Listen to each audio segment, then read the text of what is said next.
And just because it's nice weather means we get to bring our own Roch Kubatko, and he has a weather clause in his rider with us. So we're very excited for the first time this season to have you on. Thank you. I didn't know the windows were going to be open here, because in the press box now, they're down the entire game. Oh, listen, we got to, come on. We got to get out of the 40s. Come on. The good news is that that first pitch temp is scheduled to be 60, and there might be even better news, Roch, for Shane Baz, because this is a guy you can't ask for a bigger moment. He gets traded over from Tampa, and we've seen it. Guys who get those big extensions, sometimes that first outing is a little tough to work through, but obviously O's liked him enough not just to send a haul, but then to remind you why they sent that haul to get 5 years. Yeah, it's always been about really projections, I feel like, with Shane, and it is Baz. I think some people look at the name and say Baz. Baz sounds so much better. But, you know, because this is a guy that didn't have a full, healthy Major League season until last year, had a 4.87 ERA last year, but in 31 starts. And they did send an awful lot, 4 prospects at a competitive balance, a pick for him, but they've always loved the stuff. And it was just projectability. How good can he be with the fastball that can touch triple digits and a really good curve, and he's got the split now. And then it became, well, okay, we're going to have him in spring training. We can observe him. We can learn more about him. And this also really led to this extension. They realized just what a great guy is in that clubhouse, how popular he is with teammates, the kind of leader he's going to be, and this great mix of a guy. It's like he's a dog, as Zach Eflin says, but he seems very composed, very nice guy, but a real bulldog out there on the mound, the way he competes, a very cerebral guy when he's out there as well. So it was just the combination of the stuff, how it projects. I think he could be a Cy Young type guy, that kind of talent, and the kind of person he is. You saw pretty much every teammate was in the auxiliary room for the interview for the press conference that he had yesterday. I mean, the clubhouse emptied out. I know you can say, well, guys are, you know, pretty much told, hey, here's what time it is if you can make it. It's pretty easy to avoid that if you don't want to be there. And not only were they all there, but they were very enthusiastic. They cheered when he came in. They were calling things out to him, joking with him. We talked about, I'm going to have to buy something for the clubhouse now since I'm making all this money. And Colton Cowser was like, ping pong table. And, you know, so they were just having a lot of fun with them. And then, you know, Kyle Bradish didn't get to be there because he was a starter that day. He saw Baz, immediately went up and embraced him. This is a guy that they really love in that clubhouse, and a guy that the team is really convinced is going to be an ace for them, even if he's third in the rotation. I mean, you're talking about going 5 for 5 with starters who have had at least one Cy Young vote. If he can bring home one this year, he's the last one, and like you said, with those injuries. But let's take a listen here and go back for a minute, because David Rubenstein was a part of that extension press conference yesterday, and here's what he had to say about pretty much catering to what this team needs. We are open for business, of course, and we're interested in doing the best we can for the team, and whatever Mike thinks is the best for the team, that's what we're going to do. But sure, we have the resources necessary to do this with others who are interested in this. So sure, we're open for business, but you know, it has to make sense for the player and it has to make sense for the team. But we're certainly all ears.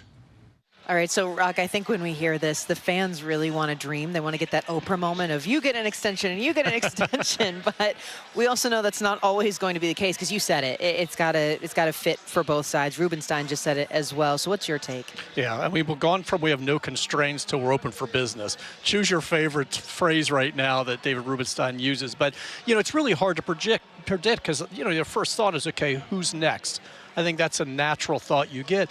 But these first two have not exactly been easy to predict. Samuel Basallo, who was in the majors for 5 days, Shane Baz, who hadn't thrown a pitch for the Orioles until today, and they're the first two. So it's not the same profile that you're used to back in the Adam Jones, J.J. Hardy days. So, you know, is it going to be somebody along the lines of, let's say, you know, Gunnar Henderson? That's what everybody talks about. What about Gunnar?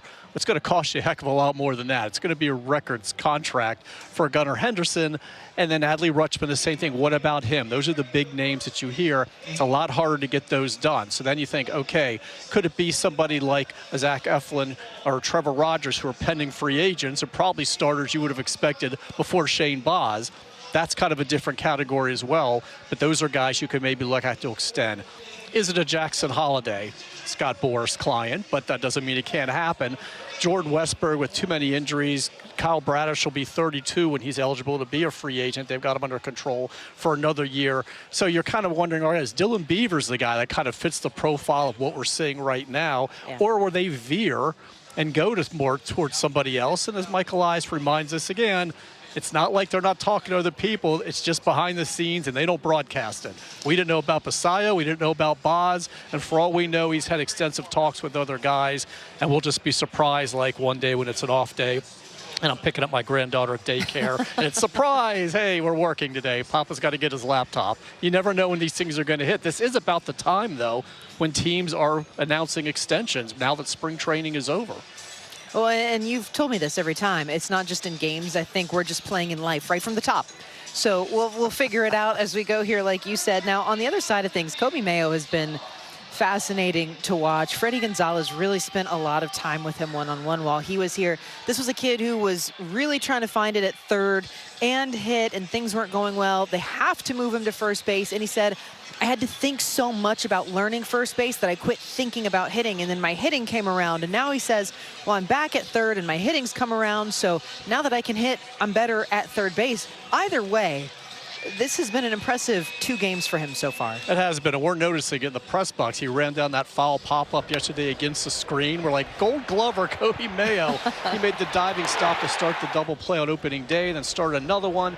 We saw a game in spring training where he made a couple great plays ranging into foul territory, but then he also charged the ball, and it bounced off his glove, and he just has to be reminded, be athletic, don't be too upright, kind of get down a little bit.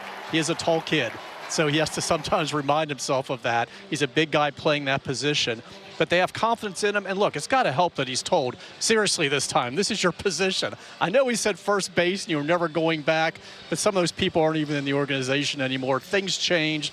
Pete Alonso's arrival, keeping Ryan Mountcastle, Jordan Westbrook's injury. You're now a third baseman. He's comfortable. And that even when he's making outs, it was 110 yesterday on that line out to left field. So right now, everything's coming together for him. He's confident. He's comfortable. He had the big September, and that's carried through to him. But I think it helps to just be like, this is your position. Focus on that.